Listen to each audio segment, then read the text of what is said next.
Hello sir, magandang umaga po. No, matanong lang kita.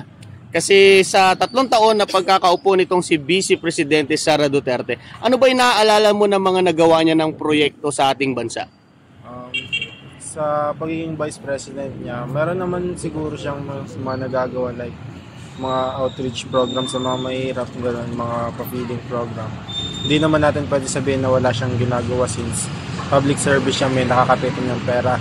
As long as may pera yan, may magagawa siya. Pero hindi naman katulad ng ibang mga politician na sobrang maraming ginagawa, unlike sa kanya na parang naging ano lang siya, politician lang siya para sumunod sa ibang tao, ganyan, para bumatikos. Yung naging DepEd Secretary siya, meron ka ba naaalala na nagawa niya or ano ba ang naiisip mo kapag nababanggit itong si Vice President Sara bilang DepEd Secretary? Yung naisip ko sa kanya yung pagpapahirap ng mga teacher, pagpapahirap sa kanya sa mga teacher, yung curriculum matatag ba yun tinatawag, parang lahat ng subject kailangan matakil sa isang araw. So yung mga teacher nun sobrang nagagawal sa oras since maikli lang yung oras nila, tapos papalipat-lipat agad sila, ganyan. Parang sobrang hindi pinag-isipan yung curriculum na yun. Tapos ang dami pang corruption issues during sa term niya as DepEd Secretary. Kaya parang wala tayong maisip na sobrang ganda yung ginawa ng DepEd Secretary siya. Sa issue ng confidential fund, aware ka ba? Yes.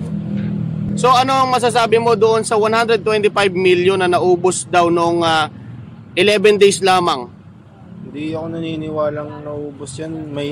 Feeling ko may pinaglaanan siya. May pinaglaanan yung pera na yan sa ibang bagay na hindi natin alam. Mga names na yan, hindi nila ilalabas yung real names niyan eh. Kaya may mga nakasulat yan ng mga pagkain sa confidential fund since may mga feeling ko may mga tao silang pinoprotektahan, gano'n.